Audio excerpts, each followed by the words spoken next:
MediaTek Hello G88 5000 mAh battery with 33 watts fast charging, 6.7-inch Full HD AMOLED display at 60Hz refresh rate, 4 gigs of RAM, 128GB of internal storage space, 50 megapixel rear camera, 16 megapixel selfie camera, Android 11 and XOS 10.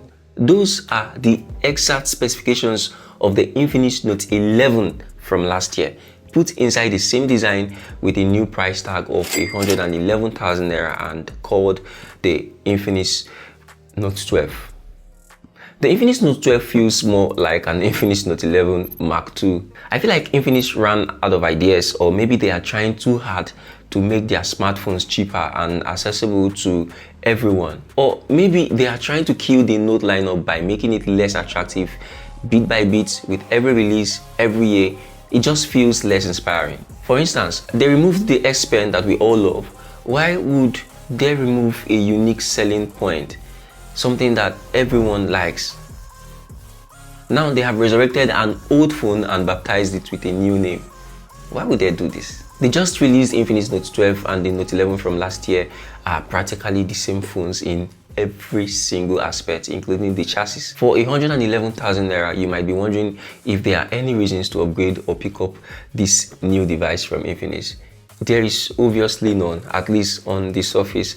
But when we inspect closely, I think there might be some issues fixed and some improvements achieved with this device. And if you are looking for such reasons or some kind of justification to buy this device, then you should keep watching this video. But first, let's unbox the all-new Infinix Note 12.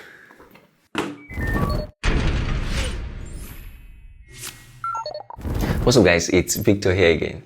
As I mentioned earlier, the Infinix Note 12 is basically a Note 11 in a new carton and body, so I'm not expecting the unboxing experience to be any different.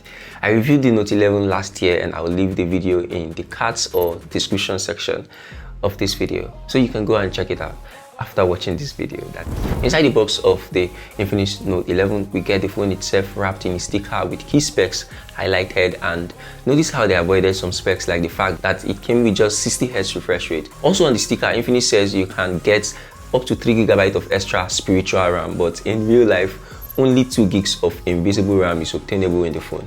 Back to the unboxing, and in the next compartment you will get the SIM ejection pin, then an S-Pack leaflet, then an after sales policy guide. You also get an S-Club invitation dollar bill and a black soft case, which I think feels good and looks very mature, but it doesn't fit tightly to the device. Furthermore, into the box you will meet a 33 watts fast charger brick, a USB Type-C cable and a pair of earphones. As always, Infinix remains very generous with accessories that come shipped with their devices. Well done, Infinix. Alright, now that we are done with the unboxing, let's deal with the elephants in the room. What is the difference? What is the difference between this Note 12 device and the Note 11 from last year? The simple answer would be nothing. Not absolutely anyway. The Infinix Note 12 has a plastic body, a 6.7-inch Full HD Plus OLED display, just like the Note 11, and just like that Note 11, it also has Android 11 and XOS 10, 5000 mAh battery, Hello G88 chip from MediaTek, a 50 megapixel main camera, and a 16 megapixel selfie camera. It feels very familiar but functional. For a mid-range device in this price range or in this price bracket, it works and performs very fine. The fingerprint and face unlock systems work fluently. Battery optimization and charging speed is fine here. Heat management is okay. There are just very few improvements and they are not really tangible, but we'll talk about them anyway. Let's talk about this design. The Infinix Note 12 shares the same design as the Note 11, but this time it is a boxy flat design with a matte finish. It feels more modern than last year's, but the camera and port placements are basically the same. Another noticeable difference or improvement is in the weight. It feels very light and comfortable to hold. Even with the included case, it still feels very light.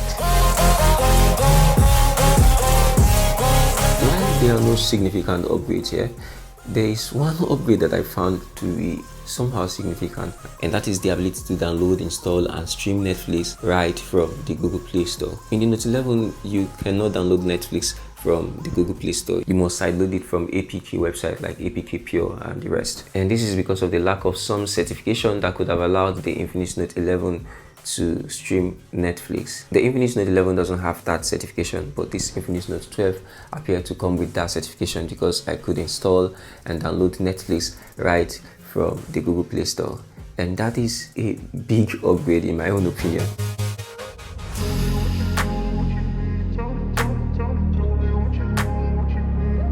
The display of this device also saw very few upgrades. The Infinix Note 12 has one of the best displays I've seen in this category.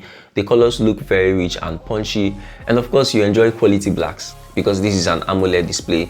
The always on display designs here are one of the best I've seen. Just look at this. The always on display might not be an upgrade from the Note 11 because that one too came with an AMOLED display, but it is worth mentioning. Come on. Another upgrade on the display is the peak brightness level. It has a peak brightness of 1000 nits, whereas the Infinix Note 11 has a peak brightness of 650 nits. I feel like the camera was also upgraded. I noticed better image processing on this device in terms of the quality of the processing and the time it takes the device to process an image. I got some beautiful pictures out of this phone, and it made me conclude that the camera must have gotten some upgrades under the hood. On the other hand, I feel disappointed that this device still maintained all the shortcomings of the previous device, like the thick bezels, the chin, and that ugly drop notch. It also came with a screen refreshing at 60 Hz when even entry-level devices now come with at least 90 Hz.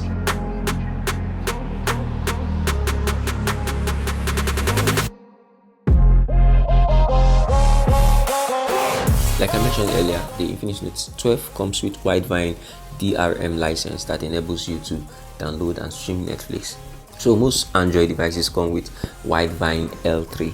So the L3 level means that you can only stream videos up to 480p, and it appears we have a Widevine L3 certification on the Infinix Note 12. That is an upgrade. That is the biggest upgrade on this device, as a matter of fact. But if you think the presence or the addition of a Widevine L3 certification, that's what allows you to stream Netflix, is a worthy upgrade, then this phone might eventually be worth it.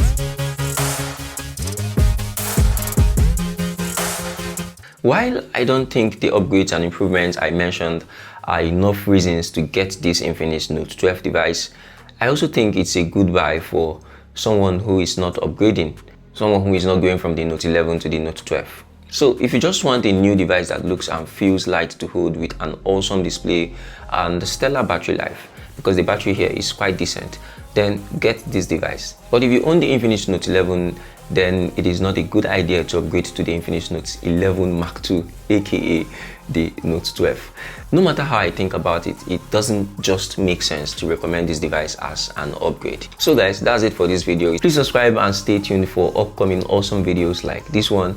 And before you go, please take a look at this Note 11 video here, and also look at this video right here. Alright, I'll see you when I see you in the next video. Bye.